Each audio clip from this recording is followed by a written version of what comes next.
Hello everyone, I'm Daphne. I am one of the technology instructors working for Brian at The Point in the computer lab. And since we cannot be together during these challenging times, we have put together videos. And today's video is an introduction to Zoom. And I'm going to work specifically on you receiving an invitation to join a Zoom meeting. And when I say meeting, that could be just a visit. For instance, we have a large family and we celebrate birthdays with Zoom. And our last birthday celebration had 10 people on a Zoom call. So let's get started. First thing I want you to understand is what is Zoom. Zoom is an internet tool or resource. In other words, you have to have a network connection to the internet, either wireless or have your computer cabled into the router. You have to have a device that will connect to the internet, and that could be a smartphone, an iPad, or a tablet for you Android users, as well as a computer. You don't have to have a computer to use Zoom, and I will talk about tablets later on. But just so you know, it's an internet resource. You often hear the term platform, which just means the place where people go to get access to the resource. If you don't want to initiate or start Zoom meetings, you don't have to have a username and a password, and we'll talk about that later. Okay, this is what it looks like. Picture of 4 people in a Zoom meeting. And the way it begins is somebody is the host. And we'll talk about the host in the next meeting if you want to host meetings.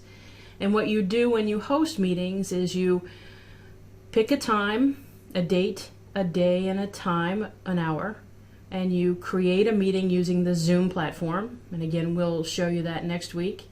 And you send out an email to all the people that you want to join in on that Zoom call.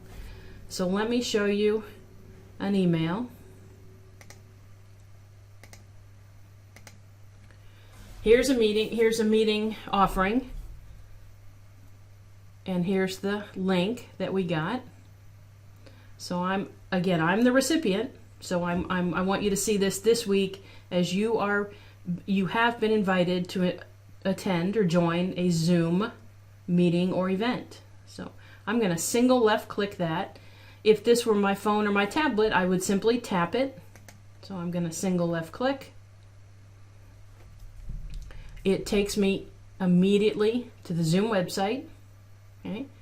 It knows I'm coming. There's already a scheduled Zoom meeting, and that's done by the host. So I'm going to open a Zoom meeting.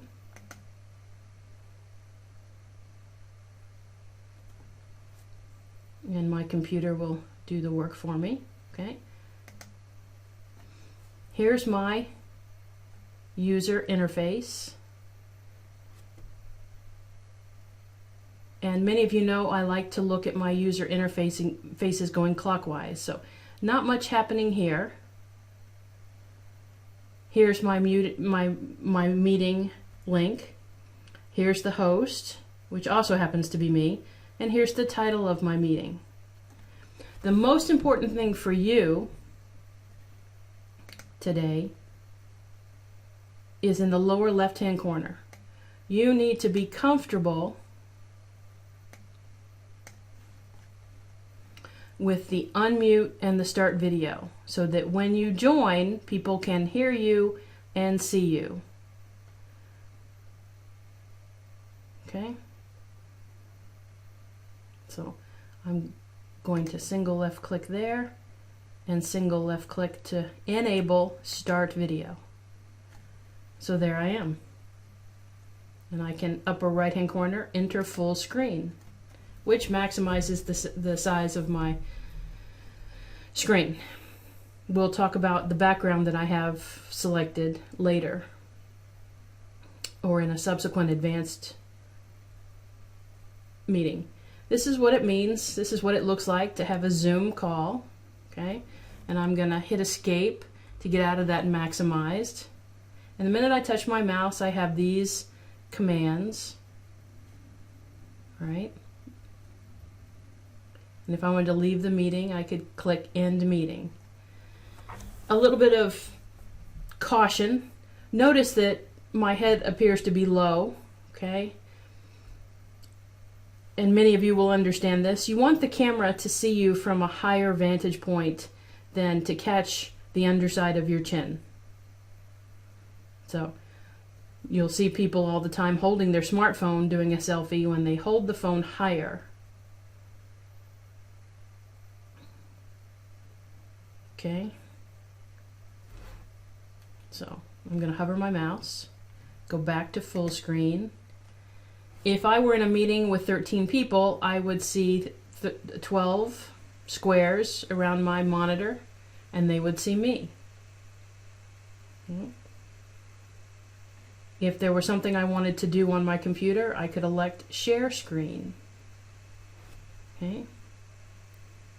I can even have a chat where I'm typing.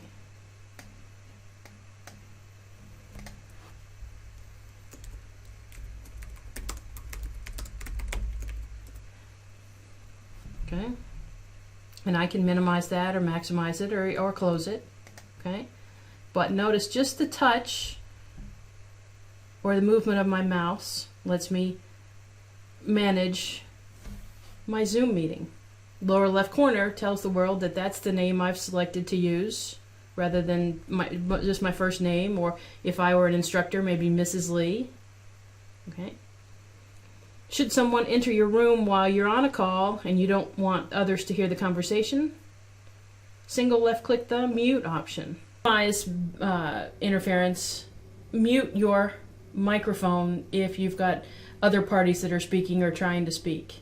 And then when you want to speak, simply single left click or tap that if you're using a device. If you need to go off camera, hide your video. Single left click to disable. Okay. For right now, I'm going to end the meeting and get out of the Zoom application or platform. And this gives me a last question. Do I want to leave the meeting? Or as a host, I can end the meeting for all. So if you're not the host, you won't see this end meeting for all. So I'll go ahead and say leave meeting. And that takes me back to the Zoom application. Of your must-haves, we've talked about knowing the user interface of Zoom and the volume and the video.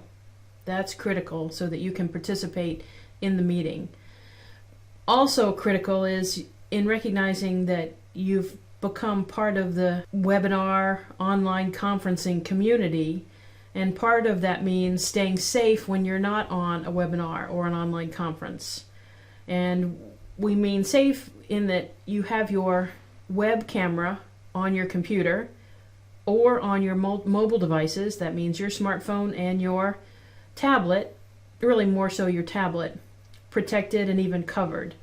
So I've got a picture up of what it means to know exactly where your camera is on your laptop, as well as a tablet, and what the coverings look like.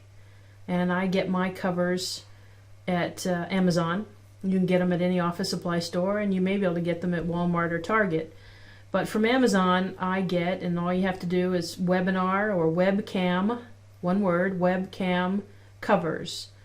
And you keep those closed when you're not using your camera. And that just makes sure that no hacker is able to get into your device and turn on your camera. Another feature that I'm a big fan of are stands for my iPads. For those of you that are going to access Zoom on a mobile device, sometimes holding it is out of the question. So at Amazon.com, here's some of my favorite stand options. And all you have to do in the search bar is type tablet stand or iPad stand, and based on the style preference and how much you want to spend for it, you've got several options. This wraps up my introduction to Zoom, where you are the recipient and you receive an email with an email link to connect to friends and family. You are looking at one of our recent Zoom meetings, and in the center part, top row, you can see me taking this picture. So again, I'm Daphne Lee. I look forward to more videos